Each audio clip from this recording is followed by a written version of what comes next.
for 6 touchdowns to 4 different guys and to get everybody involved like that. But Marvin in particular, when you throw that ball on the last touchdown of Marvin, what's going through your head, or do you just know that he's going to go up and get it? And to watch the play that he made there, just how impressed were you with the way Marvin controlled his body like that? Yeah, I mean, I definitely think, first of all, I want to give all glory and praise to my Lord and Savior Jesus Christ. I have the opportunity to come all the way up here and compete with my brothers. But, yeah, when you see Marvin and the work he puts in during the week, I think definitely that's what builds confidence. And then staying after practice, the summer workouts, the summer routes that we've thrown, and just give them a chance. I mean, they're so dynamic out there, and they always have a 50-50 chance, which I think is more like 70-30. So just because he's so big, strong, and I definitely think it's the work ethic that he has. CJ, when he actually makes that catch, Marvin, on the last one, like, what was your vantage point of it? Were you even impressed with this one compared to some others? Like, what did you see as you put that one away for the final touchdown? Yeah, I mean, I kind of knew that it was a kind of a cloud look. They wanted to not leave him on an ISO, but the corner kind of played man principle. So Marvin did a good job by just staying wide. I tried to just put it wide as possible as I could. I could probably put it a little higher. But with those type of guys, all you got to do is give them a chance. So that's what I tried to do in that instance, and it was a hell of a catch. So I'm super happy for him. After the pick six, you didn't look phased at all, just went back out there and ran the show. First of all, what happened on that play, and what's the mindset after something like that? I mean, this next play is no positive in thinking about negative things that happened to you in the past, and I definitely think that that has to do with some of my off-the-field character, just being prayed up and making sure that that I know that I mean, at the end of the day, mistakes happen. So just miscommunication between me and Emeka. I thought he was going to slam it down, but he did the smart thing by taking off, and just got to be better at that. The Zero made a hell of a play. So, but with those instances, that's why I mess with that's why I love Coach Day so much, and my offense is that they always have my back no matter what. And I mean, at the end of the day, plays happen, and you just got to bounce back. It's always about the answer. It's never how you start, how you finish. So I think that maybe last year taught us that a lot, and then maybe just my life growing up, just perseverance, just working through tough times and tough plays. So that's probably why we ended up playing good after that. Go ahead, Bill. CJ, all the balance and efficiency that you guys have right now, you know, it looks like it's supposed to look like the best offense in the country, but you're doing it without a full deck. You've had running backs in and out. You've obviously not had Jackson. When you think about how well you're performing now and know that those guys can get healthier, can get back into the lineup, like, where else can this offense go once that happens, you think? I mean, I don't really think we have a limit. I'm super excited. Excuse me. I'm super excited to get Jackson back, and then, of course, with Mayan, just to see where we're at full strength. So, but at the end of the day, I think we got to press this bye week and make sure that we continue to get better, and hopefully they come along. And of course, I know Jackson and Mayan are two veterans that we need when you add leadership into that as well. They've definitely stepped up in that area. So I definitely think that they'll come in and have an immediate impact. And I'm actually bummed for Jackson, man. All the work that he puts in and how hard of a worker he is. He's a good guy. So when your brother's not out there with you, it kind of hurts a little bit. So, and then we've also had to adjust with that just because he's such a dominant player in there in the slot position, even on the outside. So I'm super excited to get him back. Super excited to get mine back as well. I think Trey did a great job today, being one of our only backs going to be low on numbers, and Dallin did a great job as well, including X. Yeah, I'm super excited to get everybody back. We'll go over here. Steven Means, and then Clay on this side, and then Tim May next over here. CJ, Emeka was talking about when there are mistakes like that, you're very calm in games, while in practice you're maybe a little bit more edgy to get the rep back. Why take the more edgy approach in practice, and why are you so calm in the game?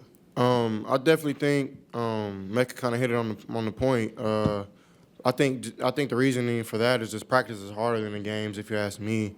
Sometimes that's not always the case because you do play against great teams, and Michigan State was a good team. They're not terrible. I mean, they haven't lost big except for one time. So, and then their backs were on the ropes. So, knowing that we had to come in and play a team that was really didn't have nothing to lose, I mean, it's tough. So during the week, definitely got to push greatness and just perfection, because once you get in the game, it kind of becomes just rhythm. And once you get going, you get going. So, but yeah, just staying calm, I definitely think that has to play off with just our off-season work and knowing that we didn't come in here for anything but a win. So just working hard past that, and then it's not life or death. So, like, it's nothing to be crying about or lose my mind over. And then when you have a coach like Coach Day and Coach Wilson are going to call it just as good as before you had an interception, whatever the case may be, that just gives you all the confidence in the world. So.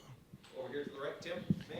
Yeah, two quickies, CJ. Number one, the dime you dropped in on Marvin Harrison Jr. down the right sideline wasn't even a touchdown, but you stood in the face of that blitzer and delivered that pass. Just take us through that about playing. How cool did that feel leaving your hand? And then number two, you're the first quarterback to have 3 6-touchdown games, passing games in Ohio State history.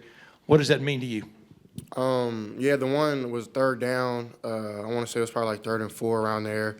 They're on like a split mugs look, knowing that my linemen were in a lock squeeze, which is basically they squeeze down the linebacker and the end will come free. The first time they ran that, I think that's what they did the second time, because they did it 2 times in a row. And I told Mecca to do something if he comes, and I thought they zone dropped instead of staying in man-to-man. So I didn't want to throw it in the middle blatantly without seeing what was in there. So knowing that Marvin is a really good one-on-one matchup, I just try to give him a shot. I had somebody in my face, but, I mean, I definitely think that I try to just stay in there as strong as I could and deliver a good throw, because, I mean, those type of moments in the game are really big, because if you don't convert right there, then it's a short field for the opposing team's offense. And I definitely think those are big-time downs. What was the second question again? I think you're the first player ever. Yeah. I'm sorry. Yeah, it's a blessing, man. Definitely, all glory has to go to God, because, I mean, I wouldn't be at a place like Ohio State, 2,000 miles away from home, somewhere I never thought I would be if it wasn't for him. So I'm super blessed just to be able to go out there with my brothers. But it's not just me. It's my linemen. It's my receivers running great routes, my tight ends blocking and running great routes, and my running backs toting the ball so good. So it's a small part by me. Over here, Clay Hall.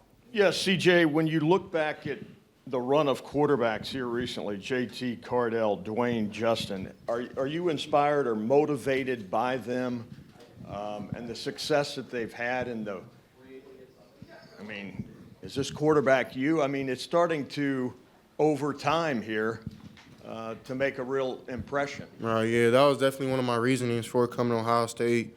Of course, with Coach Day's offense and the great players, and then of course practice. That was a big reason why I came here, because of practice, just going against the best every day. But yeah, I mean, I look up to those guys like JT. I look up to Joe. I know he was here. Dwayne, RP to him. I write him on my wristband every week just to give. I dedicated the season to him, so I definitely think that. And then of course Justin, who I played with, plays a part into why I came here, and hopefully I'm holding the legacy on. I'm making them proud. We've got time for just a couple more, folks. Brendan, go ahead. CJ, I want to ask you about leadership. You know, it feels like you are getting, over your time here at Ohio State, more and more comfortable understanding how fast things can happen around you and your ability to kind of stay calm. Where do you feel like you've taken the biggest step with your leadership and your ability to slow the game down? Yeah, I mean, excuse me. I've always kind of, glory to God, I've always been a natural born leader. I've kind of always been the quarterback on my team. So, just early on playing with the Altaloma Warriors when I was young, playing with the Pomona Valley Steelers. Those are two youth teams, but they teach you to be like that at an early age. I mean, the stakes aren't as big, but coming to a place like Ohio State, I never really knew how big it was until I got here. But it's not the same. You can't look at the outside. You can't look at the good nor bad. And I think that has to play with my leadership as well, being here, just blocking out the outside noise, because good or bad, people are going to hate you. People are going to love you. It doesn't really matter. I play for an audience of one in my family, which is the Buckeye Brotherhood, and my mom, sister, brothers, STM, my family back home. So, I definitely think that pays into it. And it's just short-term memory. I think that definitely as a quarterback you have to have that. So I think that's how and then, Coach Mich, he's definitely been a strong part in that. It's just he used to get on my last nerves coming in, and I ain't gonna lie, like I did not like Coach Mich at all. So, but it teaches you, like, even though you're irritated or whatever the case may be, you keep going. So I appreciate Coach Mich and Coach Day for always pushing me. Okay, we got time for just a couple more. We're gonna go Joey, Dan, and Larry. Go ahead, Joey.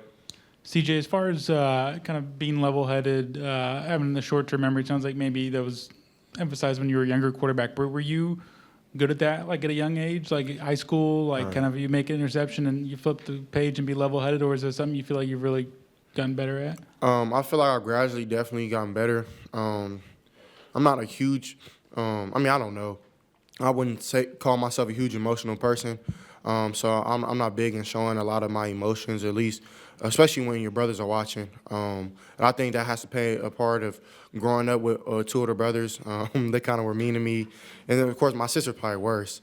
They used to beat me up, do all type of stuff. But, if I cried, they would do it worse. So I definitely think there's no tactical advantage of whining or complaining about anything. So I definitely think that plays a part. But high school, I was better than I was at youth. And then growing up with my coaches were very hard on me growing up. Coach Tojo, Coach Jamie, Coach Bub. I'm not trying to miss anybody. T-Dub, Coach Fly. They yelled at me. They did a lot of crazy stuff, like a lot of hard workout. So, but it grooms you at a young age just to realize like the role that you have and the responsibility you have as a quarterback on a football team. So, without them, I would never be here. So, shout out to them. CJ, it seemed like Trayveon was running with an extra edge when he was out there today after not playing last week. Is that something you noticed from him today? Yeah, I hope number one is okay. I pray for him while I was out there, but it's a crazy sport, and I definitely think Trey ran very hard. I definitely think he has something not just to prove, but prove to himself that he can still go out there and dominate. So I'm super excited, super happy for him to go out there. And it's tough being one of the only backs and having to come back. And so he was back there tired, and I definitely think that shows to the work ethic he has as well, of just not being denied. And I'm super happy for him. And I definitely think that him and mine are a dynamic duo, and they'll do great things in the future. So excited to see that. And final question, Larry Lake, AP. CJ, can you just share a little bit more detail about honoring Brian Haskins? What do you write? Is it on tape or wristband? And did you ever meet him? Yeah, I've met him twice. One time up here, then one time as a high schooler at the Elite 11 camp. But I'll just write LLDH7, long live Dwayne Haskins 7. Honestly, I wouldn't say that I haven't forgot about him.